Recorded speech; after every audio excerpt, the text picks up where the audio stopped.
Bonjour et bienvenue dans ce tout premier podcast du décodeur de la retraite. Alors dans cette première édition, j'ai choisi de vous parler des droits familiaux de la retraite. Donc les droits familiaux de la retraite, qu'est-ce que c'est? Ce sont tous les avantages que va vous procurer le fait d'avoir des enfants sur le montant de votre future retraite. Alors pourquoi parler de ce sujet? Parce qu'actuellement, on a des réflexions qui sont menées en haut lieu pour faire évoluer ces droits familiaux. Ces réflexions, elles sont menées par le Conseil d'orientation des retraites, que vous connaissez sûrement plus sous l'acronyme CORE, et qui a été chargé l'année dernière par le gouvernement de réfléchir à des pistes d'évolution et de réforme de ces droits familiaux. Alors, c'est intéressant puisque c'est pas par hasard que le gouvernement a demandé au corps de plancher sur ce sujet. En réalité, ça signifie que dans un avenir certainement très proche, les droits retraite liés aux enfants tels qu'on les connaît aujourd'hui vont changer, la législation va évoluer et ça va vous impacter directement si vous avez des enfants.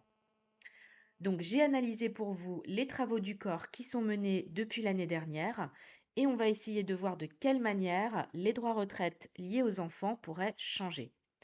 Alors, sachez que ce podcast, il est en lien avec un article que j'ai rédigé et qui est publié sur mon site.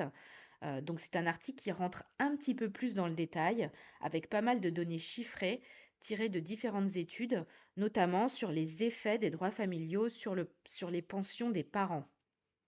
Donc, si vous voulez en savoir un peu plus sur ce sujet, je vous invite à lire mon article et je vous mets le lien en bas de ce podcast.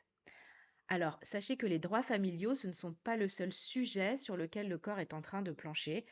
Il y a également une réflexion qui est menée sur les droits conjugaux, donc en réalité tout ce qui concerne la pension de réversion. Je vous reparlerai de tout ça très certainement dans un prochain podcast ou dans un prochain article qui sera publié sur mon site. Alors, ce sujet des droits familiaux, il va faire l'objet d'une série de 3 podcasts qui vont chacun se concentrer sur un thème différent. Dans le podcast d'aujourd'hui, on va parler du premier grand droit familial qui est la majoration de la pension pour enfants. Dans un deuxième chapitre, on s'intéressera aux trimestres supplémentaires qui sont accordés aux parents. Et dans un troisième chapitre, je vous parlerai de la surcote parentale, qui est le tout nouveau droit familial, le petit dernier, et qui a été mis en place l'année dernière avec la réforme des retraites. Donc, 3 chapitres, 3 podcasts sur le thème de la réforme des droits familiaux. Donc pour chacun de ces droits, on verra en quoi il consiste, quels sont les points positifs du droit, quels sont ses effets négatifs, ou en d'autres termes les critiques qu'on peut formuler à son encontre, puis on examinera ce que propose le corps très concrètement pour faire évoluer le droit en question. Alors avant d'entrer dans le vif du sujet, j'ouvre une petite parenthèse. Pourquoi donner des avantages particuliers aux pères et aux mères de famille? Alors tout simplement parce que l'arrivée d'un enfant a souvent des impacts importants sur la carrière et par ricochet sur le montant de la retraite. Alors ça se traduit par des interruptions d'activité, des réductions d'activité, du temps partiel, des finances réduites, donc une capacité d'épargne plus faible, et également bien souvent une évolution salariale qui est mise en stand-by. Alors, comme vous vous en doutez, les femmes sont les principales victimes de tous ces effets négatifs. Même si ça évolue énormément dans notre société moderne, ce sont encore les femmes qui le plus souvent s'arrêtent ou réduisent leur activité pour s'occuper de leurs enfants. Donc elles vont obtenir moins de droits pour leur future retraite, ce qui va d'ailleurs venir creuser les inégalités qui existent déjà entre les hommes et les femmes en matière de retraite et qui sont liées en premier lieu aux inégalités dans les revenus de la carrière. Donc cette parenthèse étant refermée, nous allons voir quels sont les avantages retraite liés aux enfants et comment ils pourraient évoluer dans un futur proche. Alors le premier droit lié aux enfants que nous allons examiner, c'est la majoration de pension. Alors qu'est-ce qu'une majoration de pension? C'est le fait d'augmenter le montant de votre retraite par un système de bonus parce que vous avez des enfants. Je vous donne un exemple. Dans le régime général, qui est la retraite de base des salariés du privé et des indépendants, on va majorer votre retraite de 10% si vous avez 3 enfants et plus.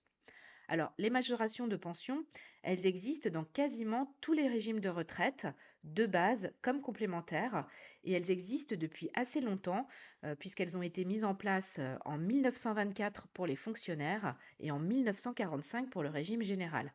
Donc vous voyez que c'est quand même des droits qui commencent un petit peu à dater. Alors, les majorations familiales, elles sont accordées aux deux parents, donc aux hommes et aux femmes, et en règle générale, elles se déclenchent à partir de trois enfants. Alors, pourquoi trois enfants? Certainement parce qu'on considère que c'est en fait le seuil à partir duquel la charge, l'éducation et le soin des enfants est vraiment considéré comme impactant pour les finances du foyer. Donc le plus souvent, la majoration est égale à 10%. C'est vraiment le taux de majoration que l'on retrouve dans la plupart des régimes de retraite. Alors comme ça, on pourrait croire que les majorations de pension pour enfants, c'est simple, c'est lisible, c'est la même chose dans tous les régimes, donc c'est plutôt harmonieux. Mais en fait, c'est pas vraiment le cas. Si on y regarde de plus près, on va s'apercevoir qu'il existe quand même pas mal de différences dans les modalités d'application selon le régime concerné. Alors, vous avez des régimes qui, par exemple, vont vous donner une majoration à partir de 3 enfants et vous n'aurez pas plus, comme par exemple dans le régime général, où vous avez donc 10% à partir de 3 enfants. Et vous avez d'autres régimes qui vont vous donner des majorations supplémentaires à partir de 3 enfants. Donc par exemple dans la fonction publique, où vous avez 10% pour 3 enfants, puis 5% supplémentaires par enfant au-delà du troisième. Vous avez également des régimes qui plafonnent le montant annuel des majorations. C'est par exemple le cas dans le régime Agirc-Arrco, où vous avez donc un seuil maximum que vous ne pouvez pas dépasser dans le montant de vos majorations pour enfants. Et vous avez aussi des différences dans les conditions d'attribution des majorations. Donc parfois, seule la filiation, donc le fait d'avoir eu l'enfant suffit, alors que dans d'autres régimes, on va vous demander d'avoir assumé effectivement la prise en charge financière de l'enfant pendant un certain nombre d'années. Donc c'est un dispositif au final qui n'est pas si simple qu'il en a l'air, mais qui reste quand même assez facile à comprendre. Alors, quels sont les points positifs de la majoration familiale? La majoration pour enfants, elle va permettre l'augmentation directe de la pension de retraite par l'application d'un pourcentage. Cet, cet effet de hausse de pension, il va bénéficier aux femmes comme aux hommes et il va permettre de porter la retraite des parents en moyenne à un niveau plus élevé que la retraite de ceux qui n'en bénéficient pas. Donc ceux qui ne sont pas parents ou ceux qui ont moins de 3 enfants. Pour vous donner quelques chiffres, je me suis penchée sur une étude de la CNAV qui porte sur les retraités du régime général qui sont partis en retraite en 2020. Alors cette majoration, elle a bénéficié à 33% des retraités partis en 2020 et elle a permis de porter la retraite de ces personnes à un niveau plus important que celle des non-bénéficiaires, donc de l'ordre de 4%. Et si on avait supprimé la majoration à ceux qui y ont droit, les bénéficiaires, les parents d'au moins 3 enfants, ils auraient eu en moyenne une pension plus faible de 5% que celle des autres retraités. Donc avec ces chiffres, on observe qu'on a vraiment une logique de récompense, puisqu'au final, on va permettre aux parents de 3 enfants d'avoir une pension plus élevée. Alors, une récompense pourquoi? Déjà car avoir 3 enfants, comme je vous le disais, ça a un gros impact sur les capacités financières d'un foyer. Et puis aussi, les enfants, ce sont les cotisants de demain, c'est ceux qui vont permettre de soutenir le système de retraite par répartition. Donc le principal avantage de la majoration familiale, c'est de permettre aux parents de familles nombreuses d'avoir une retraite un petit peu plus élevée que les autres parents. Alors, pourquoi cette majoration pour enfants est-elle critiquable? Alors moi, j'ai 3 critiques, à formuler, à l'encontre, de ce droit. Donc la première critique, c'est qu'on a des règles qui sont très différentes selon les régimes de retraite et pas seulement en fonction du type de travailleur, c'est-à-dire salarié, fonctionnaire. On a également des différences selon le type de retraite puisqu'on n'a pas les mêmes règles dans la retraite de base et dans la retraite complémentaire pour un même statut. Alors, cette critique, elle peut se généraliser en fait à tous les droits familiaux et même à la pension de réversion, puisqu'en règle générale, on a des règles qui sont très peu harmonisées d'une retraite à l'autre et on a au final une législation retraite qui est compliquée à comprendre pour les travailleurs, notamment pour les polypensionnés. Donc les polypensionnés, ce sont des travailleurs qui ont des carrières mixtes. Donc par exemple, quelqu'un qui a travaillé dans le secteur public et dans le secteur privé. Donc en fait, on a des règles différentes. Par exemple, dans le régime général, c'est pas la même chose selon qu'on parle de retraite de base et selon qu'on parle de retraite complémentaire. Donc ça rend la législation un petit peu complexe. La deuxième critique des majorations pour enfants, c'est que en fait, lorsqu'on lit les études faites sur ce droit, on se rend compte qu'il avantage avant tout les retraités les plus aisés et surtout les hommes. Donc globalement, il avantage ceux qui ont les pensions les plus fortes. Alors c'est logique hein, quelque part puisqu'on est sur une majoration qui est proportionnelle au montant de la pension. Donc plus la pension est élevée et plus la majoration va être élevée. Donc du coup, on est face à un droit qui est totalement à contre-courant de l'objectif de réduction des inégalités face à la retraite entre les hommes et les femmes. Donc c'est un droit qui ne récompense absolument pas la contribution plus importante des mères à l'éducation des enfants, avec tout le manque à gagner que cela leur génère dans leur droit à la retraite. Donc en réalité, on est vraiment face à un droit qui a cet objectif de récompenser le fait d'avoir trois enfants sans chercher plus loin. Alors la troisième critique que moi j'émets, c'est que parfois la majoration, elle est accordée aux parents sans condition particulière. C'est-à-dire que la seule filiation suffit. Par exemple, dans le régime général, le seul fait d'avoir un enfant suffit pour avoir droit à la majoration. Donc il faut en avoir trois, hein. Donc cette majoration, elle peut ainsi très bien bénéficier à un parent qui potentiellement n'aurait jamais assumé l'éducation ni la charge financière de ses enfants, ce qui, moi, personnellement, me semble un petit peu aberrant. Alors, si on force un peu le trait, donc je vais exagérer volontairement, imaginons le cas d'un homme qui a eu trois enfants, qui s'en est pas vraiment occupé, voire qui s'en est pas du tout occupé, un homme qui a de très bons revenus durant sa carrière et du coup qui se retrouve avec une très bonne retraite, ben en fait, on va lui majorer sa pension de 10%. Alors, je ne cherche pas ici à taper sur les hommes qui ont une belle carrière avec de bons revenus et une retraite confortable. C'est pas du tout mon propos ici, mais je pense que dans un cas comme celui-ci, la majoration de 10%, elle est certainement un peu superflue. Alors là, évidemment, j'ai pris, un cas vraiment très extrême, hein, mais en fait, c'est surtout pour illustrer, le fait que dans certains cas, la majoration familiale, eh bien, elle va se trouver complètement, inadaptée, à la situation, voire même injuste. Alors, fort heureusement, bien souvent, on a quand même, des parents, qui s'occupent de leurs enfants et en assument la charge financière. On sait que ça coûte très cher. Heu, alors la question qu'on peut se poser aussi, c'est de savoir si, finalement, c'est à la retraite, d'assurer, ce rôle de compensation de l'impact financier que représente, le fait d'élever une famille nombreuse. Est-ce que c'est à la retraite de venir jouer ce rôle? Surtout que la majoration, de pension, au final, elle va être versée au moment où on est en retraite. Donc au moment où bien souvent, on n'a plus vraiment la charge financière de ses enfants. Ce qu'on peut se dire aussi, c'est qu'on a quand même d'autres dispositifs qui existent aujourd'hui, pour jouer ce rôle, comme par exemple le système du quotient familial, qui permet, pour les parents qui payent des impôts, d'alléger un petit peu, l'impôt, en fonction du nombre d'enfants. Voilà, alors cette, parenthèse étant refermée, heu, globalement, pour résumer, on peut dire que la majoration pour enfants, c'est un droit, d'abord qui est peu harmonisé entre les régimes, puisque les modalités d'application sont très variables, mais surtout, la principale critique, c'est que c'est un droit qui est, assez inéquitable, puisqu'en fait, il va privilégier surtout les pensions les plus élevées et parfois, dans des cas extrêmes, sans, vraiment, une contrepartie, particulière, exigée. Alors tout ceci étant dit, nous allons maintenant examiner ce que propose le corps pour réformer cette majoration pour enfants. Alors dans sa réunion du 1er février, le Conseil d'orientation des retraites avance 5 pistes de réforme avec des mesures qui, nous dit-il, pourraient même être combinées entre elles. Voilà. Donc je vais vous énumérer chacune de ces pistes de réforme.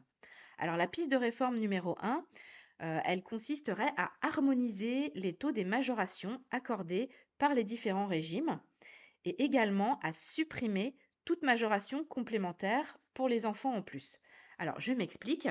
Donc, par exemple, on va se caler sur la règle du régime général, donc le régime des salariés de base, qui accorde 10% pour 3 enfants, sans aucune autre majoration supplémentaire à partir du troisième enfant. Donc, on va prendre cette règle et on va l'appliquer dans tous les régimes de retraite. Alors, donc, avec cette proposition, on est sur un objectif de simplification, de lisibilité, puisqu'on propose d'harmoniser les règles entre les différents régimes.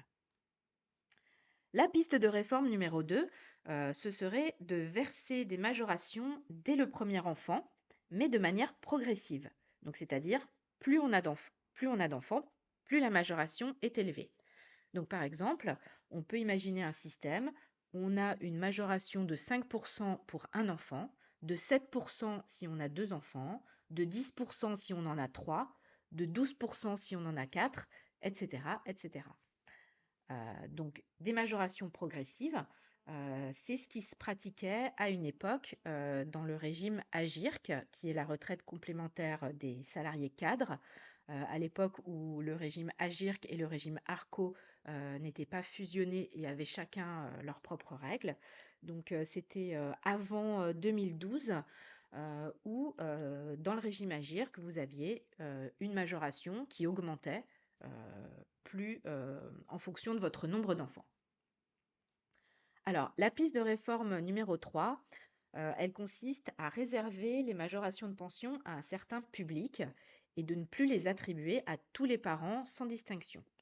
Alors là-dessus, le corps propose 2 solutions. Donc, soit les réserver aux bénéficiaires de trimestres pour enfants. Alors, les trimestres pour enfants, ça c'est un autre droit familial dont je vous parle dans le prochain chapitre de ce podcast et qui en gros consiste à donner des trimestres en plus aux parents. Mais en réalité, comme on va le voir, ces trimestres supplémentaires, ils bénéficient très majoritairement aux femmes. Voilà, donc le corps propose de conditionner le bénéfice de la majoration pour enfants au fait d'avoir des trimestres pour enfants. L'autre solution proposée, ce serait de réserver les majorations aux seuls retraités qui ont encore des enfants à charge.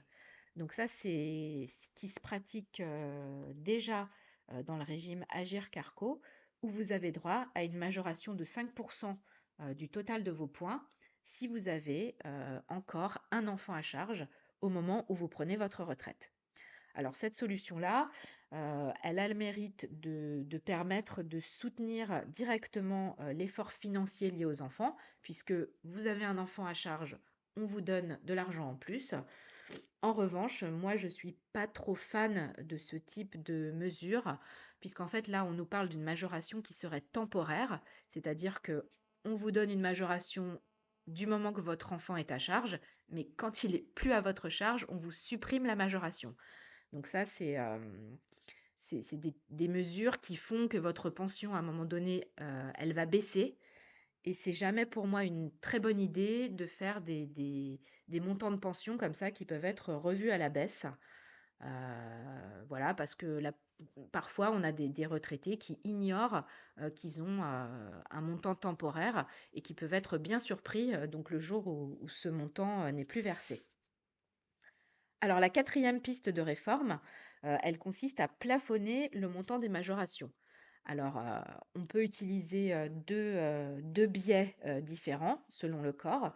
Donc, soit rendre la majoration forfaitaire, c'est-à-dire la transformer en montant fixe et non plus en pourcentage de pension. Donc, par exemple, on va dire qu'un enfant donne droit à une majoration de, alors je vous dis une bêtise, 15 euros par mois. La deuxième méthode pour plafonner, c'est tout simplement de fixer un plafond annuel maximum, donc à l'image de ce qui est fait également dans le régime Agir-Carco, où vous avez un seuil maximum annuel en euros que vous ne pouvez pas dépasser. Alors, ce plafonnement du montant de la majoration pour enfants, il poursuit très clairement un objectif de réduire les avantages qui sont attribués pour les retraités les plus aisés, puisque c'est bien entendu eux qui sont concernés par les mesures de plafonnement de ce type. Alors la dernière piste de réforme, c'est la plus radicale puisqu'elle consiste tout simplement à supprimer la majoration pour enfants. Alors, moi je dis pourquoi pas après tout, puisque comme on l'a vu, la majoration familiale, c'est pas forcément un droit très équitable. De plus, je pense que c'est un droit qui a un coût financier assez important et au final qui avantage au premier chef les pensions les plus fortes. Donc on peut effectivement s'interroger sur est-ce que ce serait judicieux ou pas de la supprimer. Alors bien entendu, il faudra prévoir des contreparties à cette suppression, surtout pour les femmes et aussi pour les retraités les plus modestes. Quoique pour eux, on a quand même dans le régime de base d'autres mécanismes comme les minimums de pension qui peuvent permettre de compenser la suppression de cette majoration. Alors, cette réforme des droits familiaux, elle amène quand même pas mal de sujets, car on pourrait également se demander comment ça va se passer au niveau des retraites complémentaires qui ont leurs propres règles. Donc, imaginons que le gouvernement décide de supprimer les majorations pour enfants dans les régimes de base et de créer d'autres droits pour les parents qui réduisent ou interrompent leur activité. Que va-t-il se passer dans les régimes complémentaires qui d'ailleurs, eux, n'ont pas de pension minimum pour compenser? Même chose en cas d'harmonisation des règles. Il faudrait aussi que les régimes complémentaires jouent le jeu et s'alignent, ce qui permettrait de créer une législation unique qui serait bien plus compréhensible pour les travailleurs. Alors, on reparlera de tous ces sujets un petit peu annexes soulevés par cette question de la réforme des droits familiaux. Donc, ce sont des sujets qui ont quand même aussi leur importance. On a par exemple la question de l'application dans le temps de cette réforme qui serait concernée en premier par une réforme des droits familiaux. On a aussi un sujet vis-à-vis du droit européen, car la France récemment, donc au début des années 2000, a dû adapter sa législation suite à une jurisprudence de la Cour de justice de l'Union européenne, donc une jurisprudence selon laquelle hommes et femmes doivent avoir les mêmes droits devant la retraite. Ça a généré notamment pas mal de changements en ce qui concerne les trimestres pour enfants auxquels les hommes n'avaient pas droit avant les années 2000. Alors, je vous reparlerai de tous ces sujets dans le troisième chapitre de ce podcast. Pour en revenir à la majoration familiale, donc à la majoration pour enfants, donc pour résumer, le corps propose des mesures pour harmoniser la majoration entre les différents régimes, des mesures pour la rendre progressive, donc plus vous avez d'enfants et plus elle est élevée, des mesures pour la réserver à certains publics, donc aux femmes indirectement ou aux retraités ayant encore des enfants à charge, des mesures pour limiter son montant, et enfin, le corps propose une suppression pure et simple. Alors, à ce stade, sachez que le corps, en fait, met sur la table toutes les mesures qui pourraient être prises.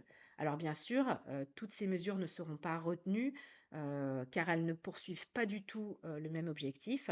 Donc il faudra choisir entre ces différentes propositions et je pense déjà, arbitrer sur, les objectifs que l'on veut assigner, à ces droits familiaux.